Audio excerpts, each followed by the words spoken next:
વચ્ચે લોકમતમાં ચર્ચા કરી રહ્યા છે કોરોનાના કહેર વચ્ચે લોકડાઉનનો બીજો તબક્કો પણ જોવા મળી રહ્યો છે। એવામાં કોરોનાના કેસો રાજ્યમાં પણ વધતા નજરે પડી રહ્યા છે। અમદાવાદ સૌથી મોખરે છે। સવાલ એ થઈ રહ્યો છે કે લોકડાઉનનું પાલન કરવા માટે તંત્ર પણ તાકીદે કામગીરી કરી રહ્યું છે, તો સાથે લોકોના સમર્થનની જરૂર છે, તો સાથે દરેક પ્રકારના નિયમોનું પાલન થાય અને લોકો પોતાનું સાવચેતી રાખી શકે તેના માટેની પણ અપીલ કરવામાં આવે છે। એવામાં ચર્ચા કરી રહ્યા છે કે વૈજ્ઞાનિકો દ્વારા એવો દાવો કરવામાં આવી રહ્યો છે કે જે તાપમાન જે છે એ પણ એની અસર કોરોના પર પડી શકે છે।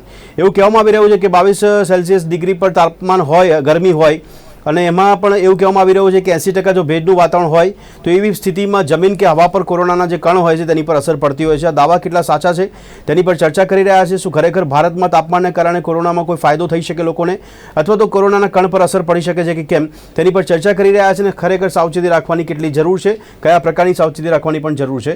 મારી સાથે ચર્ચામાં જોડાયા છે રાકેશ શાહ કે જેઓ વૈજ્ઞાનિક છે, તો સાથે કલ્પેશ સુખવાણી કે જેઓ કેડી હોસ્પિટલ તરફથી જોડાયા છે। આ બંનેનું સ્વાગત છે ચર્ચામાં। કલ્પેશભાઈ, સૌથી પહેલા આપને પૂછવા માંગીશ કે અત્યારે જે કહેવામાં આવી રહ્યું છે તાપમાન તો સૂર્યના કિરણો જે છે એને કારણે કોરોનાના કણો પર અસર પડી શકે, ખરી એવું લાગે છે આપને? આ જે દાવો કરવામાં આવી રહ્યો છે કેટલો યોગ્ય લાગે છે? એટલે ટેમ્પરેચર ચેન્જીસ ના લીધે કે ક્લાઇમેટ ચેન્જીસ ના લીધે કોરોના વાયરસ નું જે અત્યારે આપણું ઇસ્યુ ચાલી રહ્યું છે એની ઉપર એમાં છે ને બે ટાઈપના ઇફેક્ટ આવ્યું છે, એક તો ડાયરેક્ટલી અને એક ઇનડાયરેક્ટ, બરાબર?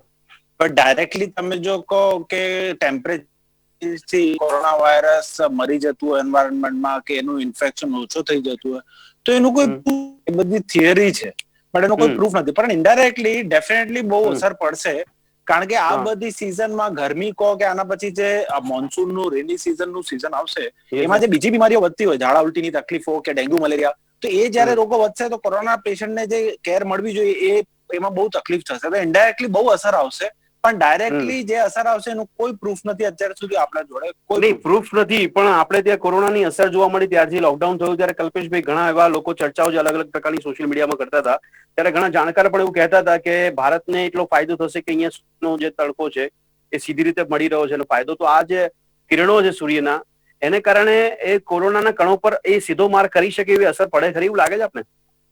બ્રિજેશભાઈ, આમાં એવું છે કે કોરોના વાયરસ છે ને, કોરોના વાયરસ છે નવી ટાઈપનું કોરોના વાયરસ છે, એના લીધે જેને કોવિડ-19 નવું નામ આપેલું છે।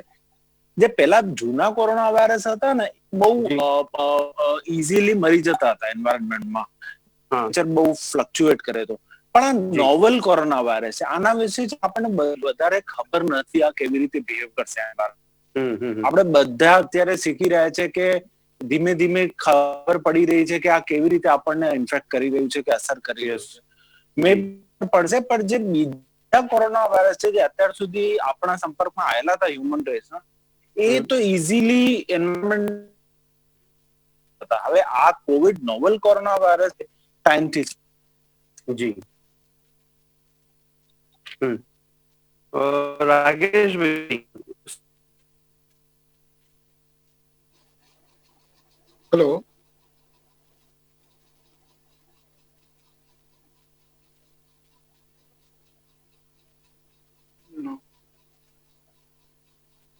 જે કોરોનાના કણ હોય અથવા કોરોના વાયરસ હોય એ એની પર અસર પડી શકે સીધી રીતે, અને બીજી બાબત એ પણ કે માનવ શરીરમાં કોરોના દેખાઈ રહ્યો છે એના માટે યુવી રેસનો પણ ઉપયોગ થઈ શકે આગામી સમયમાં, એવું લાગે છે આપને? હવે હું આપને બે વસ્તુની આમાં આપને વાત કરું છું કે પહેલું તો અમે આ કોરોના વાયરસમાં છેલ્લા 25 વર્ષથી કામ કરીએ છીએ, એટલે રાઈટ ફ્રોમ ધ બિગિનિંગ સાર્સની વાત કરીએ, સ્વાઇન ફ્લૂ કહીએ કે બર્ડ ફ્લૂ, અને અત્યારે આપણે કોરોના વાયરસ છે। એટલે એક વાત તો સુનિશ્ચિત છે કે ડેફિનેટલી કોરોના વાયરસની જે આ વેધરની ઇફેક્ટ કોરોના વાયરસ ઉપર થશે। હવે ક્વેશ્ચન એ છે હવે કે આપણે એમ માની લઈએ કે કોરોના વાયરસ જે વેધરની ઇફેક્ટ થશે એટલે હવે બધાએ આપણે શાંતિથી જે રીતે પહેલા બિહેવ કરતા હતા એ રીતે આપણે બિહેવ કરશું તો એ આપણે ભૂલમાં છીએ। બરાબર, ડેફિનેટલી એ આપણને સપોર્ટિવ રોલમાં કામ કરે છે કે જેમ કે માની લો કે આ જે મોઇસ્ચર વધશે અને જોડે જોડે જે ટેમ્પરેચર વધશે તો એના કારણે જે આપણે સોશિયલ ડિસ્ટન્સિંગ અને જે બીજા જે કોઈ પણ પ્રિકોશન આપણે લઈ રહ્યા છીએ, પ્લસ જે એડમિનિસ્ટ્રેટિવ સ્ટેપ્સ લઈ રહ્યા છે એની અંદર આ બીજા આપણને હેલ્પ કરવામાં મદદરૂપ થશે। અને મારા પોતાના અનુભવ છે કે છેલ્લા 25 વર્ષથી અમે આજે જુદા જુદા વાયરસને જુદી જુદી કન્ટ્રીમાં જોયા છે અને પછી આપણા દેશમાં જયારે આવે છે, બીકોઝ સાર્સ અને COVID-19 80% કોમન છે. હવે 80% કોમન હોવાના કારણે અમે સાર્સ ઉપર 20 વર્ષથી કામ કરીએ છીએ અને સાર્સ ઉપર જે પ્રમાણે અમે કામ કરેલું છે અને વેધરની ઇફેક્ટ, મોઇસ્ચરની ઇફેક્ટ એ ડેફિનેટલી એના ઉપર થયેલી છે. એટલે આઈ એક્સપેક્ટ કે આ ડેફિનેટલી આપણા કન્ટ્રીને આ ફાયદો થશે આ ટેમ્પરેચર એઝ વેલ એઝ વેધરથી. પણ આપણે એમ માની લઈએ કે આ એક રીઝનથી આપણે હવે બધા ફ્રી થઈ ગયા અને હવે જેમ ફાવે બધા આપણે લોકડાઉનની બહાર નીકળી અને જે પ્રમાણે એન્જોય કરીએ છીએ કરશું તો પછી એ બહુ મોટું આપણામાં એ ભૂલ ગણેલી ગણાશે. કારણ કે એડમિનિસ્ટ્રેટિવ જે આપણે સ્ટેપ્સ લીધા છે લોકડાઉનના, એ જો કદાચ હજી વધારવામાં આવે, મારા પોતાનું માનવું એવું થાય છે કે ઘણા બધા લોકોની જિંદગી બચી જશે. નહીં રાકેશભાઈ, આમ જે વૈજ્ઞાનિકો દ્વારા ને ઘણા લોકો પ્રિડિક્શન કરી રહ્યા છે કે જે મે મહિના બાદના એન્ડ સુધીમાં કોરોનાનું સંક્રમણ થતો કોરોના વાયરસ જે છે ખતમ થઈ જશે. આ એક સંભાવના એ લોકો માની રહ્યા છે. પણ વૈજ્ઞાનિક ઢબે આપણે જે વાત કરીએ પ્રમાણે કે મેં કીધું એ સૂર્યનો તડકો હોય અને જમીન પર કે હવા પર રહેતા જે વાયરસના કણો એ ખરેખર અડધા થઈ જાય છે એવું લાગે છે આપણે કે એ વાતને આપણે પુષ્ટિ કરી શકીએ? નહીં, આમાં એવું નથી. એ સપોર્ટિવ રોલમાં છે. સમજો, આ સપોર્ટિવ રોલ એટલે આપણી જે કંઈ પણ એડમિનિસ્ટ્રેટિવ સિસ્ટમ છે, મેડિકલ સિસ્ટમ છે, બીજા સાયન્ટિસ્ટો જે પ્રમાણે વર્ક કરી રહ્યા છે એ બધાને, અને જે આ કોરોના વાયરસ જે રીતે સ્પ્રેડ થઈ રહ્યો છે એના ઉપર ચોક્કસ બ્રેક વાગશે. પણ એનો મતલબ એવો નથી કે આ ટેમ્પરેચર અને આ વેધર ઇફેક્ટ અને જે મોઇસ્ચરને કારણે ટોટલી બધું આપણે સાયલેન્ટ થઈને એનાથી બધું કામ પતી જશે, એવું નથી. એટલે અહીંયા ભૂલ લોકોની આ થઈ જાય છે. ઓકે, કોઈ પણ વસ્તુને મજબૂત આધાર નહીં માની લેવો. કલ્પેશભાઈ, સવાલ છે કે યુવી રેસ કેટલું નુકસાન કરે માનવ શરીરને?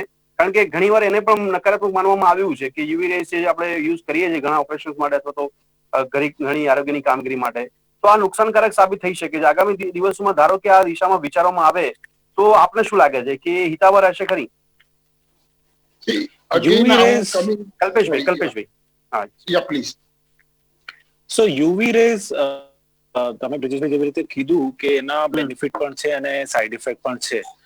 ડેફિનેટલી જે એક્સપોઝર એક લિમિટ થી વધારે હોય તો માઇનર પ્રોબ્લેમ થી લઈને કેન્સર સુધી ઘણા બધા સ્કિનના રોગો થઈ શકે છે. બટ ડેફિનેટલી થોડું પોટેન્શિયલ પ્રૂફ અને પોટેન્શિયલ યુઝ પણ વિથ સ્ટ્રોંગ એવિડન્સ અત્યાર સુધી નથી, પણ બહુ માઇનર એવિડન્સ છે કે કદાચ આ વાયરસને આપણે કરી શકીએ. પણ એ કેવી રીતે, એ ખાલી સરફેસ ને કિલ કરશું, હ્યુમન શરીરના અંદર તો આપણે કિલ નથી કરી શકવાના. એ કદાચ ફર્ધર સ્ટડીઝ થી ખબર પડે, બટ બહુ અર્લી છે.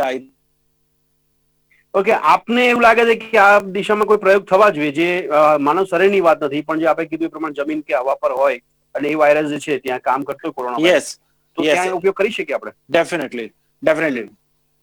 ડિસઇન્ફેક્શન તરીકે કે આપણે સરફેસને ક્લીન કરવા માટે કે કોઈ રૂમને ક્લિયર કરવા માટે વાયરસમાંથી, એ દિશામાં ડેફિનેટલી આપણને થોડું વધારે જો ગાઈડન્સ મળે રિસર્ચથી તો બહુ હેલ્પ મળશે યુવી રેઝ.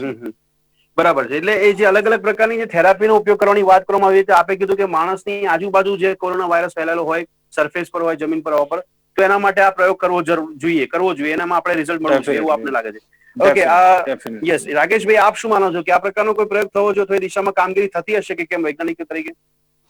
અચ્છા, હવે હું મારી જ વાત કરું કે મારી ઓનલાઈન ટેલિમેડિસિન રિસર્ચ ઇન્સ્ટિટ્યૂટ છે. હા, યસ, બિલકુલ. અમે સાર્સ ની અંદર એક્સક્લુઝિવ રિસર્ચ કરેલું અને અત્યારે COVID-19 પર પણ આ જ દિશામાં અમે કામ કરી રહ્યા છે. તમને બહુ જ એક અડધી મિનિટની અંદર હું બ્રીફ કરી દઉં કે જ્યારે ગ્રુપમાં સામેથી જે પબ્લિક આવતી હોય, બરાબર, અને મારી સિસ્ટમ એવી ડેવલપ કરી રહ્યા છે કે યુ કેન આઈડેન્ટિફાય કે આને પોઝિટિવ છે કે નેગેટિવ છે. આ સ્ટેજ સુધીનું અમારું રિસર્ચ ચાલી રહ્યું છે. કારણ શું છે આમાં કે સપોઝ જો આપણે ન્યુક્લિયર રેઝ હોય હવામાં જે આપણે આંખથી નથી જોઈ શકતા, જો એ અમે જો મેઝર કરી શકતા હોઈએ, હ્યુમન બોડીમાં ઇન્ફ્રારેડ આવે છે એ અમે મેજર કરી શકતા હોઈએ. તો COVID-19 ના પણ જે એક બોડીના કમ્પોઝિશન થી બીજા રેસ જે બહાર નીકળતા હોય, નહીં રાકેશભાઈ, પણ સવાલ એ છે કે COVID-19 માટે એવું કહેવાય છે કે એનું સમયાંતરે સ્વરૂપ બદલાતું રહે છે, જે મ્યુટેશન કહેવામાં આવે છે. તો એના આધાર પર તો વધારે મોટો પડકાર કહેશો ને, જેમ તમે સંશોધનની વાત કરી રહ્યા છો. સિમિલરલી એ જ વાત ઉપર કરું કે સપોઝ કે આ ન્યુક્લિયરના આલ્ફા બીટા ગામા રેસ છે, હા બરાબર, એનું પણ કોમ્પોઝિશન બદલાતું રહેતું હોય છે. હા યસ યસ, એને જો અમે આલ્ફા બીટા ગામાને પણ જો અમે પકડી શકતા હોય, ઇન્ફ્રારેડને as it is with the accuracy of ±0.1% એ સુધી જો અમે બોડીમાંથી પકડી શકતા હોઈએ, તો આની ઉપર પણ એક્સક્લુઝિવ રિસર્ચ તમારું જે ચાલી રહ્યું છે, આ સ્ટેજ ઉપર પણ અમે પહોંચવાનો પ્રયત્ન કરી રહ્યા છીએ. રિસર્ચ આપણું કયા પ્રકારનું છે? આપે જે કીધું કે આઈડેન્ટિફાઈ કરી શકીએ કે પોઝિટિવ છે કે નહીં સામે આવતો વ્યક્તિ, પણ અહીંયા તો લક્ષણો પણ આપણે 5મી 7મા દિવસે જોવા મળે છે. તો આપ કઈ રીતે એને, અને બીજું કે અત્યારે 80% કેસોમાં લક્ષણો વિના પોઝિટિવ આવે છે. એ જ હવે હું આગળ એમાં જ આવું છું. જી, એ તો આપણને એવું લાગે છે કે 5 કે 7 દિવસ પછી સિમ્પટમ દેખાય છે, પણ એ બોડીની અંદર તો ઓલરેડી એક્ઝિસ્ટન્સ છે જ. સાચી વાત છે, બરાબર. અને બોડીની અંદર જે એક્ઝિસ્ટન્સ હોવાના કારણે એનું જે કમ્પોઝિશનને કારણે રેસ બહાર આવે છે, એને અમે પિકઅપ કરીએ છીએ. અને એને પિકઅપ કરીને એનાલિસિસ કરી અને વી વોન્ટેડ ટુ આઈડેન્ટિફાય કે આ નોર્મલ પર્સન છે અને આ પોઝિટિવ પર્સન છે. કારણ કે આ સ્ટેજ સુધી પહોંચીએ નહીં ને ત્યાં સુધી વી છે કે હજી અમારે હજી રિસર્ચમાં બાકી રહે છે. We have done lot of things, પણ અમે 99% બી પહોંચ્યા હોઈએ ને, પણ 1% બાકી હોય ને એને બાકી કહીએ છીએ અમે. હા યસ, બિલકુલ બિલકુલ. Vote exactly is the theory છે. આમાં જો ક્યારેક આપણે વધારે ડિટેલમાં ક્યારેક મળશું તો વાત કરીશું. ચોક્કસ ચોક્કસ, યસ. કલ્પેશભાઈ, અહીંયા જેમ આપે કીધું હમણાં કે માનવ શરીર સિવાયની વાત કીધી કે એમાં પ્રયોગ કરવો જોઈએ, પણ હવે અત્યારે જે પરિસ્થિતિ જોવા મળી રહી છે એમાં આજે થોડોક સમય આપણને તડકાનો પ્રકોપ એટલે ગરમીનો પ્રકોપ જોવા મળશે, પણ થોડાક સમય બાદ પછી ચોમાસું પણ જોવા મળશે આપણને. તો આ સ્થિતિમાં કોરોનાની દ્રષ્ટિકોણથી આપણે જોવા જઈએ તો કોરોનાની અસર કેવી આપણને લાગે છે કે જોવા મળી શકે? વાતાવરણની જો અસર થતી હોય તો ચોમાસાને કારણે અન્ય રોગો પણ આપણને જોવા મળતા હોય છે, તો એ સિવાય પાછો કોરોનાનો કહેર, શું કહેશો?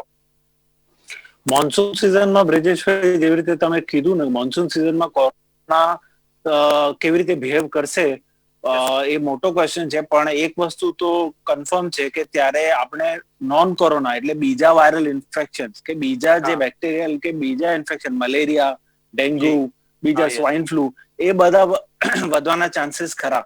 એટલે એની જોડે કોરોનાનો નંબર ઘટી જશે કારણ કે બીજા કેસીસ વધશે, કે ડાયરેક્ટલી સીઝન કોરોનાના નંબર્સને ઘટાડશે એ કદાચ ટાઈમથી ખબર પડશે, પણ એના ચાન્સીસ ઓછા લાગે છે. કારણ કે મોન્સૂન સિઝન છે ને બહુ એમ્બિયન્ટ સિઝન હોય છે આ બધા વાયરસીસ માટે, સર્વાઈવલ માટે. એટલે ટેમ્પરેચર, હ્યુમિડિટી બધું પરફેક્ટ હોય છે, તો કદાચ એટલું ફેર નહીં પડે, બટ રાધર બીજા ઇન્ફેક્શન વધવાના ચાન્સીસ વધારે છે કમ્પેરેટિવલી. યસ, પણ આ સવાલ એ થઈ રહ્યો છે એટલા માટે કે કલ્પેશભાઈ, કે અન્ય બીમારીઓ સાથે જો કોરોના થાય છે તો વધારે ઘાતક સાબિત થાય છે. એવામાં ચોમાસાને કારણે જો બીજી બધી બીમારીઓ પણ જોવા મળે આપણને, તો એ સમયે કોરોનાનો રોલ કેવો હશે, અને એ જો વધારે ઘાતક થશે તો રોગ પ્રતિકારક શક્તિ એમને ચોમાસામાં પણ આપણી ઘટી જતી જોવા મળી રહી છે. એટલે સીઝન વાઇઝ કદાચ કોરોનાનું બિહેવિયર કે મોર્ટાલિટી રેટ કે કોમ્પ્લિકેશન કદાચ ચેન્જ નહીં થાય, કારણ કે બીજા કન્ટ્રીઝમાં આપણે એવું જોયું નથી. જી બિલકુલ. પણ આપણા જે બીજા જે લોંગ ટર્મ જે કન્ડિશન વાળા દર્દીઓ છે, જે દર્દીને ફેફસાની જૂની તકલીફ છે કે જે દર્દીને હૃદયનો જૂનો રોગ છે, એ લોકોને મોન્સૂનમાં આમ પણ તકલીફો વધતી હોય છે. એટલે ઇનડાયરેક્ટલી કદાચ કોરોનાના લીધે આવા દર્દીઓમાં કોમ્પ્લિકેશન વધવાના ચાન્સીસ ખરા, પણ સીઝનના લીધે ડાયરેક્ટલી જોવા નથી મળ્યું બીજી કન્ટ્રીઝમાં અત્યાર સુધી. બરાબર. રાકેશભાઈ, આપ શું કહેશો, જે આપ કહો છો કે પોઝિટિવ શોધવા માટેનું સંશોધન આપ કહી રહ્યા છો, પણ અત્યાર સુધી કોઈ વેક્સિન પર આપણને સફળતા મળી નથી. આપણે સાર્સનો અનુભવ કીધો અને COVID-19 ની સરખામણી કરી 80% મોટા ભાગના પર્સન્ટેજમાં, તો આપણને સાર્સના આધાર પર કોવિડમાં કોઈ વેક્સિન માટે કે દવા માટે કોઈ પરિણામ મળી શકે એવી શક્યતા કેટલી, જો સિમિલર હોય તો? જો જે વેક્સિન અને દવાની જે વાત આવે છે, એ ઓલવેઝ ઇટ ટેક્સ ટાઈમ. આજે આપણે એમ કહીએ કે અત્યારે વાયરલ ઇન્ફેક્શન થઈ ગયું એટલે એના માટેની વેક્સિન 2 મહિનામાં કે 6 મહિનામાં તૈયાર થઈ જાય, એવું બને નહીં. અને કદાચ કોઈ એવો ક્લેમ કરે તો એ મારા મત પ્રમાણે ખોટું છે, કારણ કે નહીં, સાર્સમાં જે આપણે સાર્સમાં જે પદ્ધતિ ઉપયોગ કરી હોય સારવાર માટે એ જ COVID-19 માં ઉપયોગ કરી શકીએ, ના થઈ શકે? એવું એટલા માટે છે ને એ 80% સેમ છે, પણ એનું ઇન્ટરનલ જે કેમિસ્ટ્રી જે છે એ સેમ નથી. ઓકે. જો એ બે સેમ હોય તો પછી એને બેને સ્વાઇન ફ્લુ કે બીજું આપણે કહી શકીએ છીએ, પણ એ આપણે કીધું નથી. એને બેને ડિફરન્શિએશન આપણે આપેલું છે. અચ્છા, છતાં પણ હું આપને ફરીથી હું અહીંયા એક વાત કરું છું કે અમારા પોતાના 25 વર્ષના અનુભવ ઉપરથી કે જ્યારે વાયરલ ઇન્ફેક્શન, આ સ્વાઇન ફ્લુ હોય કે કંઈ પણ હોય, ટેમ્પરેચર આવે છે તો ડેફિનેટલી એ સપોર્ટ કરે છે એને ઘટવા માટે. એટલે આપણા કન્ટ્રીના જે એટમોસ્ફિયરિક સિચ્યુએશન છે, આઈ હોપ હજી કોઈ આપણે એમ કહેતા હોય કે ભાઈ કોઈ ટ્રાયલ લઈ લીધા કે એવું ટ્રાયલ હજી તો જસ્ટ આપણે એમ વિચારીએ કે છેલ્લા 3 કે 4 મહિનાથી આ COVID-19 આપણે બધા ઓબ્ઝર્વ કરી રહ્યા છે. બટ ડેફિનેટલી કારણ કે એને 80% સ્વાઇન ફ્લુની જોડે ચાલી રહ્યું છે, માટે અમને પોતાની આશા છે કે આ ટેમ્પરેચરની ઇફેક્ટ થશે અને એમાં પણ જ્યારે મોઇસ્ચર વાળું વધારે થશે તો એમાં પણ આના ચાન્સીસ ઘટવાના રહેશે. પણ જો એમ માની લઈએ પાછા કે આનાથી ઘટી જ જશે એવું નથી, એ સપોર્ટિવ રોલમાં આવવાનું છે. એટલે આપણે જે સોશિયલ ડિસ્ટન્સિંગ અને જે બીજા જે ફેક્ટર એ જાળવવું પડશે, પ્લસ એડમિનિસ્ટ્રેટિવ એટલે કે જે લોકડાઉન અને એ જે બીજા બધા એફર્ટ્સ જે કરી રહ્યા છે એ આ બધાની ભેગી ઇફેક્ટ ગણશું ને તો ડેફિનેટલી આ લો ડાઉન થઈ જશે. ઓકે, ઠીક છે. અચ્છા કલ્પેશભાઈ, એક સવાલ મારો એટલા માટે થઈ રહ્યો છે કે ઘણા સમયથી આપણે ચર્ચા કરી રહ્યા છીએ કે વાયરસ માટેની વેક્સિન શોધવામાં આવે, પણ મૂળ બાબત એ છે કે છેલ્લે એવું કહેવાય છે કે તમારી રોગ પ્રતિકારક શક્તિ વધારે મજબૂત હોય તો કામ અસર કોરોનાની ન થાય તો ઓછી થાય. સવાલ એ છે કે ભારતમાં શું લાગે છે આપને કે આપણે ઘણા મહારોગોથી પીડાતા કરોડો લોકો જોવા મળે છે ભારત દેશની અંદર, એવામાં અત્યારે કોરોનાની અસર, તો ભારતના લોકોની રોગ પ્રતિકારક શક્તિ ઓછી છે એવું માની લેવું આપણે, અથવા તો જો ઓછી હોય જ્યારે કોરોનાની અસર થતી હોય ત્યારે, તો એનું કારણ શું માનવું આપણે? રોગ પ્રતિકારક ઇમ્યુનિટી ઓછી કેમ જોવા મળતી હશે લોકોમાં? બ્રિજેશભાઈ, આમાં એવું છે કે સૌથી પહેલા તો બીજા કન્ટ્રીઝના કમ્પેરિઝનમાં ભારતમાં છે ને જે ઓલ્ડર પોપ્યુલેશન છે મોર દેન 60 યર્સની એ ઓછી છે. નંબર્સ કદાચ મને અત્યારે યાદ નથી પણ કદાચ 6 to 8% જ છે. જેમ કે બીજા ડેવલપ કન્ટ્રીઝમાં આઈ થિંક યુએસ ઇટલીમાં ઇટ ઇઝ મચ બહુ વધારે છે આના કમ્પેરિઝનમાં. એટલે કદાચ એના લીધે આપણા અહીંયા કદાચ અને કોમ્પ્લિકેશન મેજોરિટી છે ને વધારે એજ વાળા લોકોમાં વધારે જોવા મળ્યા છે, મોર દેન 60માં. એ તો બધાને ખબર જ છે. એટલે કદાચ એના લીધે આપણે અહીંયા કોમ્પ્લિકેશન વધારે જોવા નહીં મળે વિથ ધેટ અઝમ્પશન કે આ નંબર આપણી જોડે એટલું બધું નથી. જ્યાં સુધી ઇમ્યુનિટીની વાત છે તો ઇમ્યુનિટી આઈ ડોન્ટ થિંક કે કન્ટ્રી વાઇઝ કે રેસ વાઇઝ ચેન્જ થાય છે, એ તો સેમ જ છે.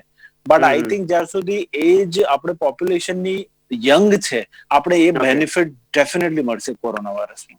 નહીં, પણ કલ્પેશભાઈ, મારો મૂળ સવાલ હતો કે ઇમ્યુનિટી વધારવા માટેનો જ પ્રયત્ન અત્યારે કરવામાં આવી રહ્યો છે. જો આપણે કોરોનાની અસર ન થાય એના માટે તો ઇમ્યુનિટી બુસ્ટરની જરૂર છે, એનો મતલબ એ થયો. તો એ લોકોની ખાવાની જે એટલે જીવનશૈલી છે, એમાં જે ખોરાકનો ઉપયોગ કરી રહ્યા છે, તો શું લાગે છે કેટલું અસર કરતું હશે? કારણ કે એના કારણે જો આપણે ઇમ્યુનિટી બુસ્ટર કરી શકીએ તો કદાચ વેક્સિન કે દવા આવતા પહેલા આપણે સારા પરિણામ મેળવી શકીએ ને? ડેફિનેટલી બ્રિજેશભાઈ, ઇમ્યુનિટી સારી રાખવી એ લોંગ ટર્મ પ્રોસેસ છે, એક 5-10 દિવસનું પ્રોસેસ નથી, એ આખા જિંદગીનું પ્રોસેસ છે. બટ ડેફિનેટલી જો ઇમ્યુનિટી બુસ્ટઅપ કરવામાં ઘણી બધી વસ્તુઓ છે. જો એક સ્મોકર છે જે સિગરેટ પીતો એ સિગરેટ બંધ કરે તો એ પણ ઇમ્યુનિટી બુસ્ટઅપ જ છે. એટલે કદાચ એ પેશન્ટને કોરોના લાગે તો એને ઇન્ફેક્ટ કોમ્પ્લિકેશન કદાચ ના પણ જાય તો એને સિગરેટ મૂકી દીધી હોય તો એ પણ ઇમ્યુનિટી એનહાન્સ કરવાનું જ એક પ્રોસેસ છે. અને જો તમે વિટામિન સી લો તો એ પણ ઇમ્યુનિટી એનહાન્સ કરવાનો પ્રોસેસ છે. તો ડેફિનેટલી ખાદ્ય ખોરાકમાં લાઇફસ્ટાઇલમાં આપણે ચેન્જીસ લાવીએ. ફોર એક્ઝામ્પલ, એક સ્મોકર સિગરેટ મૂકી દે તો એનાથી સવાલ એ છે કે જે કલ્પેશભાઈ, આમ તો જે રોજિંદી જીવનમાં જે લોકો ફાસ્ટ ફૂડ તરફ વધારે આકર્ષાતા હોય છે, જંક ફૂડ તરફ, તો આનાથી ઇમ્યુનિટી વધે છે ખરી? કોઈ ફાયદો થાય છે કે પછી એ આપણે વેસ્ટ જ કરી રહ્યા છીએ? ફાસ્ટ ફૂડ થી ઇમ્યુનિટી ડેફિનેટલી નહીં વધે, ઇનફેક્ટ ઘટશે. તો લોકોએ છોડવું જોઈએ ને? Definitely, no doubt. ઓકે, રાકેશભાઈ, છેલ્લી સલાહ શું આપશો? કારણ કે સમયની અવધિ છે, ચર્ચા ઘણી બધી કરવી છે આપણે, પણ તેમ છતાં સમયની અવધિ છે, એક છેલ્લી સલાહ લોકોને આપ જે કહેતા તે પ્રમાણે આ પરિસ્થિતિમાં શું કરે લોકો ધ્યાન રાખે? હું આમાં જે ઇમ્યુનિટી બુસ્ટઅપની જે વાત ચાલી રહી છે, ભલે એમાં આપણને ટાઈમ લાગે એમ વાત કરતો હોઈએ.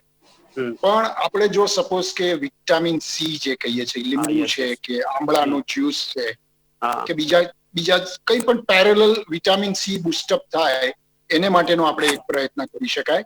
અને second and very important again and again, કારણ કે મેં જ્યારે આવા એપિડેમિક વર્લ્ડ ઓવર થયા છે એમાં જી. બે વસ્તુને અમે ડેફિનેટલી કીધું છે કે એક તો આપણે જે શ્વાસ લઈએ છીએ હા એ yes. સ્ટીમનો શ્વાસ લેવાનો એક બરાબર. આ ડેફિનેટલી ઇફેક્ટ કરે છે.